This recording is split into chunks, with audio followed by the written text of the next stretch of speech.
আসসালামু আলাইকুম, সবাইকে স্বাগত জানাচ্ছি বিডি বাংলা সংবাদের নিয়মিত আয়োজন আজকের সময়। আপনাদের সাথে আছি আমি মোহাম্মদ মাসুদ রানা। চলুন জেনে নেওয়া যাক এখন পর্যন্ত ঘটে যাওয়া পুরো পৃথিবীর প্রধান খবরগুলি। গ্রেপ্তারি পরোয়ানা অস্বাভাবিক চাপে নেতানিয়াহু।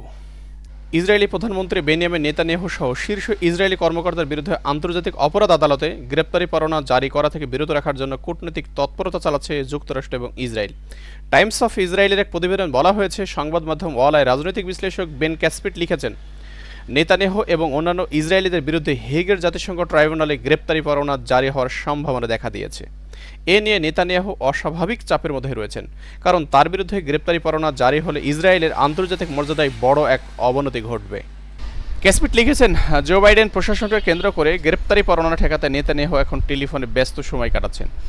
ইসরায়েলের প্রভাবশালী গণমাধ্যম হারেজের নিরাপত্তা বিশ্লেষক আমস হারের লিখেছেন, ইসরায়েলি সরকার ধারণা করছে আইসিসির কৌশলী করিম খান এই সপ্তাহে নেতানিয়াহু, ইসরায়েলের প্রতিরক্ষামন্ত্রী ইয়োফ গ্যালন এবং আইডিএফের চিফ অফ স্টাফ হারজে হালেভের বিরুদ্ধে গ্রেপ্তারি পরোয়ানা জারি করতে পারেন।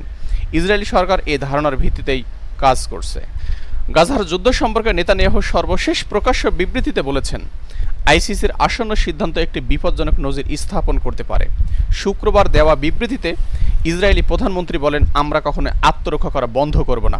হেগের আদালতের সিদ্ধান্তগুলো ইসরায়েলের কর্মকাণ্ডকে প্রভাবিত না করলেও অপরাধ, সন্ত্রাসবাদ এবং আগ্রাসনের বিরুদ্ধে লড়াই করা যে কোনো গণতান্ত্রিক দেশের সৈন্য এবং কর্মকর্তাদের জন্য একটি বিপজ্জনক নজির স্থাপিত হতে পারে আইসিসির এই সিদ্ধান্ত। আবারও আলোচনায় হামাসের নুখবা বাহিনী। আল নখবা বাহিনী ফিলিস্তিনের মুক্তিকামী সংগঠন হামাসের সামরিক বাহিনীর সবচেয়ে অভিজাত শাখা। ইসরায়েলের ধারণায় এই বিশেষ বাহিনী তাদের মাটিতে 7 অক্টোবর হামলার নেতৃত্ব দিয়েছে, আর এই নুখবা হতে পারে রাফা হতে তাদের অপারেশনের সবচেয়ে বড় চ্যালেঞ্জ। আরবি নুখবা শব্দটির অর্থ হলো অভিজাত। সেই অর্থে নুখবা ফোর্স হলো ফিলিস্তিনি স্বাধীনতাকামী সশস্ত্র সংগঠন হামাসের একটি অভিজাত শাখা। সংগঠনের শীর্ষ পর্যায়ের নেতারা নুখবার শাখার সদস্যদের বাছাই করে থাকেন। অনেকে মনে করেন হামাসের নেতা ইয়াহয়া সিনওয়ার সেই শাখার নিজে দেখভাল করেন। ইসরায়েলের সামরিক কর্মকর্তাদের জন্য নুখবা ইউনিট একটি আতঙ্কের নাম। তাদের হিসাব অনুসারে এই নুখবা শাখার অধীনে রয়েছে 5000 প্রশিক্ষিত গেরিলা যোদ্ধা। এর মধ্যে 1500 যোদ্ধাকে হত্যার দাবি করে আসছে তেল আবিবের সমর কর্মকর্তারা, যদিও এই নিয়ে কোনো মন্তব্য করেনি হামাস। হামাসের একাধিক সামরিক শাখা রয়েছে, এর মধ্যে অন্যতম হল ইজ আল দিন আল কাসাম ব্রিগেডস। এই ব্রিগেডের প্রধান ইউনিট নুখবা ফোর্স। বিভিন্ন দেশের আধুনিক সেনাবাহিনীগুলোর কমান্ডারদের সেই কোনো অংশে কম নয় এই নুখবা সদস্যরা। কমান্ডারদের সব ধরনের প্রশিক্ষণই আছে তাদের। তাই গাজার অভিযান শুরু করার আগে ইসরায়েলের সেনাবাহিনী জানিয়েছেন, হামাসের নুখবা বাহিনীকে জব্দ করতে বদ্ধপরিকর তারা। 7 অক্টোবর হামলার নৈপথ্য রেখে এই বাহিনী ছিল প্রধান ভূমিকায়। তাই ভয়ঙ্কর এই বাহিনীকে যে কোনো মূল্যে নির্মূল করতে চায় ইসরায়েলের প্রতিরক্ষা বাহিনী আইডিএফ। নুখবা সদস্যদের বাছাই করেন হামাসের শীর্ষ নেতারা। বেশ কিছু পরীক্ষায় উত্তীর্ণ হওয়ার পরেই সুযোগ মিলে নুখবার সদস্য হওয়ার, আর সেই পরীক্ষাগুলো মোটেই সহজ নয়। সবার আগে নিশ্চিত করা হয় তাদের নেতার প্রতি আনুগত্য এবং আদর্শিক প্রতিশ্রুতির দিক। এই দুই নীতি বিচারে সাবধানে বাছাই করা হয় নুখবা সদস্যদের। কেন এত বেশি গুরুত্ব দেওয়া হয় নুখবা কমান্ডোকে? হামাসের হয়ে সবথেকে গুরুত্বপূর্ণ এবং জটিল কাজগুলো করে থাকে এই নুখবা বাহিনী। বেশিরভাগ ক্ষেত্রে তাদের হামলার ধরন হয়ে থাকে আত্মঘাতী। সে সব মনে রেখেই যোগ দেন এই সদস্যরা, আর এই বিষয়টিকে সবচেয়ে বেশি ভয় পায় প্রতিপক্ষ ইসরায়েল। নুখবা কমান্ডোরা অতর্কিত হামলায় অতীব পারদর্শী। শত্রুদের এলাকায় প্রবেশ করে অভিনব পন্থা অবলম্বন করতে পারে এই বাহিনী। এমনকি সুড়ঙ্গের মাধ্যমে পৌঁছে যায় শত্রুদের কাছাকাছি।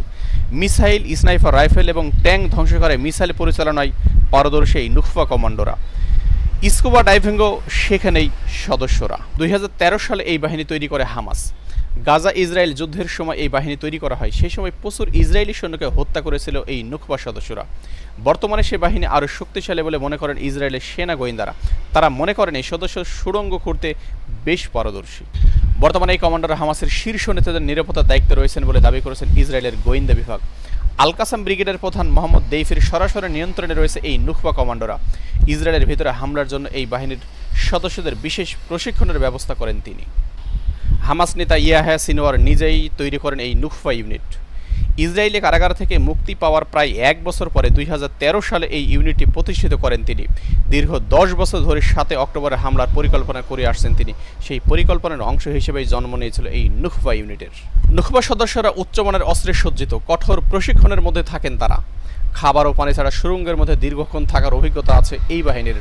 হামাসের সামরিক শাখার অন্যান্য সদস্যদের থেকে বেশি বেতনও পান তারা, প্রতি মাসে 400 থেকে $500। এদের এই বাহিনীর সদস্যদের গড় বয়স 18 থেকে 20 বছর। এবার জানাবো এক নুখবা সদস্যের জীবন যুদ্ধের কথা। নুখবা দলের সদস্য ইউনিস খালিদ আবু মাদি বলেন, আমাকে একবার টানা 14 দিন সুড়ঙ্গের মধ্যে থাকতে হয়েছিল। সুড়ঙ্গের মধ্যে আমি চলে গেছিলাম মৃত্যুর কাছাকাছি, যার সাথে বসবাস করা ছিল অসম্ভব, যেখানে খাদ্যের অভাব, পানির অভাব এবং অক্সিজেনের অভাব। সুড়ঙ্গের মধ্যে কেউ মারা গেলে পরিস্থিতি কত ভয়াবহ হয় তা বলার যোগ্য না।